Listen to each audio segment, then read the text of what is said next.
पद चिन्हों पर चलना एक आवश्यक विषय। वाणिपीडिया से एक शुद्ध भक्त के अपने शिष्य को दिए गए निर्देश बहुत सरल होते हैं। भगवान के शुद्ध भक्त के नक्शे एकदम पर चलने में किसी को कोई कठिनाई महसूस नहीं होती है। जो कोई भी मान्यता प्राप्त भक्तों, जैसे कि भगवान ब्रह्मा, भगवान शिव, कुमार, मनु, कपिल, राजा प्रहलाद, राजा जनक, सुखदेव गोस्वामी, यमराज और उनके शिष्यों के अनुयायियों के नक्शे एकदम पर चलता है, बहुत आसानी से मुक्ति का द्वार खुला पाता है। फूल सतोक। दूसरी ओर, जो लोग भक्त नहीं हैं लेकिन ज्ञान, योग और कर्म जैसी आत्म प्राप्ति की अनिश्चित प्रक्रियाओं में लगे हुए हैं, समझा जाता है कि वे अभी भी दूषित हैं और उनका मार्ग बाधाओं से भरा है। श्रील प्रभुपाद की पुस्तकें, व्याख्यान, वार्तालाप और पत्र इस आवश्यक विषय की व्यापक प्रस्तुति प्रदान करते हैं, जैसा कि वानी quotes following in the footsteps श्रेणी में देखा गया है। उनकी पुस्तकों का एक परिचय निम्नलिखित 13 उद्धरणों में दिया गया है। श्रील प्रभुपाद की पुस्तकों से उद्धरण पुरुषों के इन 4 वर्गों में से अंतिम की प्रशंसा स्वयं कृष्ण ने भगवत गीता में की है। एक व्यक्ति जो सर्वोच्च भगवान के वैज्ञानिक ज्ञान से परिचित पिछले आचार्यों के नक्शे एकदम पर चलते हुए पूर्ण ज्ञान और भक्ति के साथ कृष्ण को समझने की कोशिश करता है, वह प्रशंसनीय है। ऐसा भक्त समझ सकता है कि जीवन की सभी परिस्थितियां, अनुकूल और प्रतिकूल, भगवान की सर्वोच्च इच्छा से निर्मित होती हैं, और जब वह पूरी तरह से भगवान के चरण कमलों के प्रति समर्पित हो जाता है तो उसे परवाह नहीं होती कि उसके जीवन की स्थिति अनुकूल है या प्रतिकूल। कृष्ण पुस्तक, अध्याय 87। यद्यपि कृष्ण उसके सामने उपस्थित नहीं थे, फिर भी कुंती ने उनसे इस प्रकार प्रार्थना की मानो वे उनकी उपस्थिति में आमने सामने हो। कुंती के पद चिन्हों पर चलने वाले किसी भी व्यक्ति के लिए ये संभव है। कृष्ण को हर जगह शारीरिक रूप से मौजूद होने की आवश्यकता नहीं है।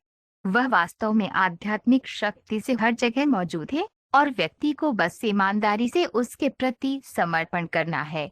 कृष्ण पुस्तक, अध्याय 49। भक्तों की टिप्पणियां वास्तविक हैं, जबकि राक्षसों की टिप्पणियां बेकार हैं। अर्जुन श्री कृष्ण को भगवान के रूप में स्वीकार करता है और अर्जुन के नक्शे एकदम पर चलकर गीता पर कोई भी टिप्पणी इस महान विज्ञान के प्रति सच्ची भक्ति सेवा है। हालांकि राक्षसी लोग भगवान कृष्ण को वैसे स्वीकार नहीं करते जैसे वे हैं। इसके बजाय वे कृष्ण के बारे में कुछ गढ़ते हैं और सामान्य पाठकों को कृष्ण के निर्देशों के मार्ग से गुमराह करते हैं। यहाँ ऐसे भ्रामक रास्तों के बारे में एक चेतावनी दी गई है। व्यक्ति को अर्जुन की शिष्य परंपरा का अनुसरण करने का प्रयास करना चाहिए और इस प्रकार श्रीमद् भगवत गीता के इस महान व्याख्यान से लाभान्वित होना चाहिए।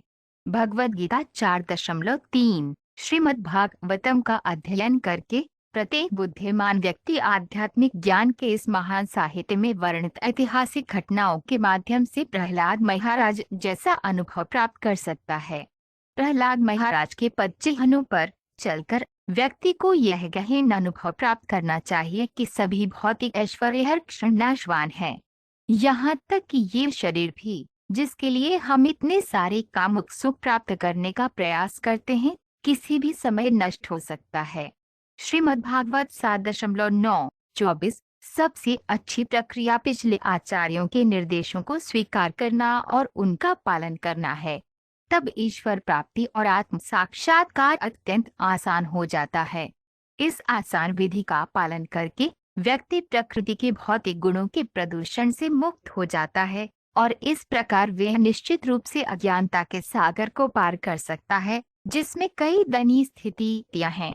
महान आचार्यों के नक्शे एकदम पर चलते हुए व्यक्ति हंसों या परमहंसों की संगति करता है, जो भौतिक संदूषण से पूरी तरह मुक्त हैं।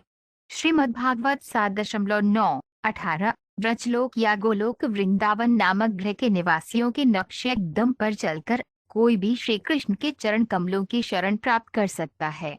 हालांकि उस गृह के निवासियों को ये नहीं पता है कि भगवान कृष्ण भगवान के सर्वोच्च व्यक्तित्व हैं। चैतन्य चरितामृत, मध्य लीला 9.128। वृंदावन की गोपियों या द्वारका की रानियों के नक्शे एकदम पर चलने वाली भक्ति सेवा को दाम्पत्य प्रेम में भक्ति सेवा कहा जाता है। दाम्पत्य प्रेम में इस भक्तिमय सेवा को दो श्रेणियों में विभाजित किया जा सकता है। एक अप्रत्यक्ष दाम्पत्य प्रेम, दूसरा प्रत्यक्ष। इन दोनों श्रेणियों में व्यक्ति को उस विशेष गोपी का अनुसरण करना होता है जो गोलोक वृंदावन में ऐसी सेवा में लगी हुई है। दाम्पत्य प्रेम में भगवान के परम व्यक्तित्व से सीधे जुड़े रहने को तकनीकी रूप से केलिक कहा जाता है। भक्ति का अमृत, अध्याय 16, राधा और कृष्ण के बीच का दाम्पत्य प्रेम, जिसे युगल प्रीति कहा जाता है, सांसारिक विद्वानों, कलाकारों या कवियों द्वारा समझ में नहीं आता है। इसे केवल उन भक्तों द्वारा समझा जा सकता है जो छह गोस्वामी के पद चिन्हों का सख्ती से पालन करते हैं। कभी कभी तथाकथित कलाकार और कवि राधा और कृष्ण के प्रेम संबंधों को समझने की कोशिश करते हैं और वे इस विषय पर कविता और चित्रों की सस्ती किताबें प्रकाशित करते हैं। हालांकि दुर्भाग्य से वे राधा और कृष्ण के दिव्य मामलों को थोड़ी सी भी समझ नहीं पाते हैं। वे बस उस मामले में दखल दे रहे हैं जिसमें वे घुसने के भी लायक नहीं हैं। चैतन्य चरितामृत आदि लीला 17.304। भगवत गीता में भगवान श्री कृष्ण का अंतिम निर्देश यह है कि व्यक्ति को सब कुछ त्याग देना चाहिए और केवल भगवान के नक्शे दम पर चलना चाहिए।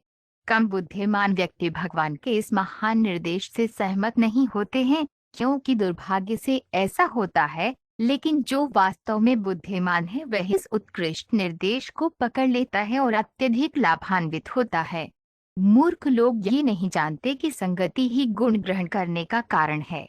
श्रीमद्भागवत 1.1.2.24। कृष्ण को मदन मोहन कहा जाता है, जिसका अर्थ है कि वे इतने आकर्षक हैं कि वे हजारों कामदेवों के आकर्षण को हरा सकते हैं।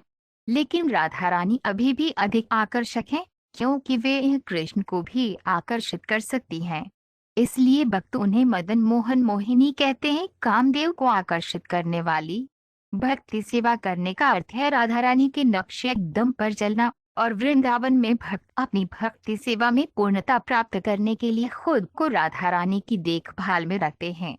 भक्ति का अमृत अध्याय 1। जो व्यक्ति खुद को बेहतर बनाना चाहता है उसे मानक नियमों का पालन करना चाहिए, जैसा कि महान शिक्षकों द्वारा अभ्यास किया जाता है।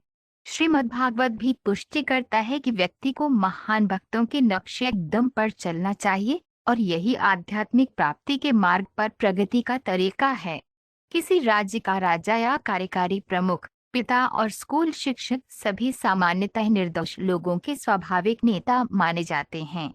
भगवद गीता 3.21। नरोत्तम दास ठाकुर कहते हैं कि किसी को आध्यात्मिक गुरुवार, साधु शास्त्र गुरु वाक्य के मार्गदर्शन में महान संत व्यक्तियों और ज्ञान की पुस्तकों के नक्शे दम पर चलकर अपनी गतिविधियों के लिए सही मार्ग का पता लगाना होगा।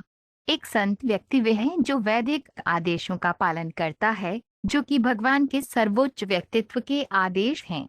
गुरुवार शब्द का तात्पर्य उस व्यक्ति से है जो वैदिक आदेशों के अधिकार के तहत और महान व्यक्तित्वों के जीवन के उदाहरणों के अनुसार उचित दिशा देता है।